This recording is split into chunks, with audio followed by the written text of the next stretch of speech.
দেখুন না, ওই যে উপরে কি নান্দনিকতা, কি কারুকার্য করে। আসসালামু আলাইকুম এভরিওয়ান, আমরা বেগম রোকেয়া বিশ্ববিদ্যালয়ের ইতিহাস ও প্রত্নতত্ত্ব বিভাগের স্টুডেন্ট। আমরা আজকে তাজহাট জমিদার বাড়ি দর্শনের জন্য আসলাম। আমরা আজকে তাজহাট জমিদার বাড়ির সব রকম ইতিহাস ও ঐতিহ্য তুলে ধরার চেষ্টা করব। আপনারা আপনার সাথে থাকুন। আমার এই বন্ধুর নাম হচ্ছে মেহেদি হাসান মোমিন।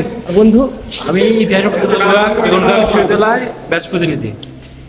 আমি মোহাম্মদ আতিকুর রহমান, ইতিহাস ও প্রত্নতত্ত্ব বিভাগ ৭৮ ব্যাচ, রংপুর বিশ্ববিদ্যালয়। সাগর বন্ধু, অনেক কিউট। ইতিহাস ও প্রত্নতত্ত্ব বিভাগ ১৮তম ব্যাচ, বেগম রোকেয়া বিশ্ববিদ্যালয়। আর এই যে আমাদের বরাত, ও অনেক কিউট ও মেয়েদের ক্রাশ। আমরা এখন তাজহাট জমিদার বাড়ির জাদুঘরে ঢোকার চেষ্টা করব, জাদুঘরের সব কিছু দেখানোর চেষ্টা করব। আর আমরা এখন জাদুঘরের বিভিন্ন ভাস্কর্য, মূর্তি এবং মানে সব রকম আর কি ইতিহাস ও ঐতিহ্য সব কিছু তুলে ধরার চেষ্টা করব। সবগুলো জিনিসগুলো দেখা। আর আমার এই হইতেছে ইমরান, অনেক ভালো ফুটবল খেলে। হ্যাঁ, আশাফুল স্ট্রাইকার। আশাফুল।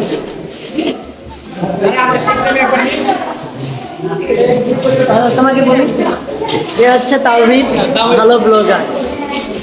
আমি ভালো ব্লগার না, ভালো গায়ক। গায়ক। আসসালামু আলাইকুম, আমি তাওহীদ প্রধান। আমি এই মুহূর্তে আছি রংপুরের বিখ্যাত জমিদার বাড়ি তাজহাট জমিদার বাড়িতে।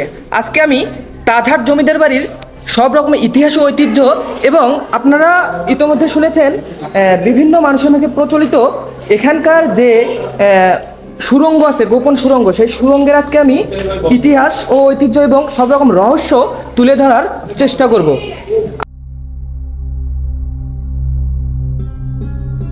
বিংশ শতাব্দীর শুরুতে তাজহাট জমিদার বাড়ি নির্মাণ করেন কুমার গোপাল লাল রায় এ বংশের প্রতিষ্ঠাতা মান্না লাল রায়। তিনি সুদূর পাঞ্জাব থেকে রংপুরের মাহিগঞ্জে আসেন তাজবা মুকুটের ব্যবসা করতে, আর তা থেকেই এই এলাকার নাম হয় তাজহাট।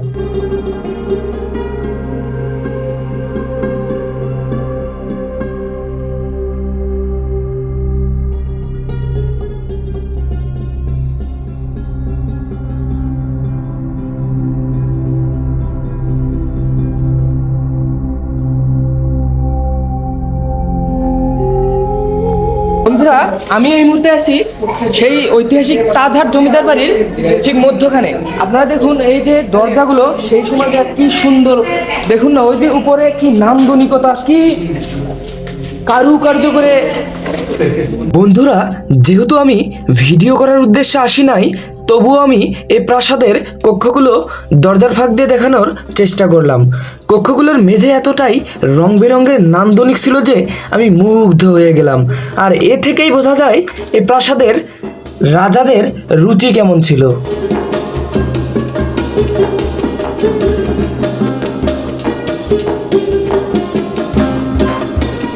দরজাগুলো এতটাই লম্বা যে অনায়াসে ৬ থেকে ৭ ফুট উচ্চতার মানুষও প্রবেশ করতে পারবে।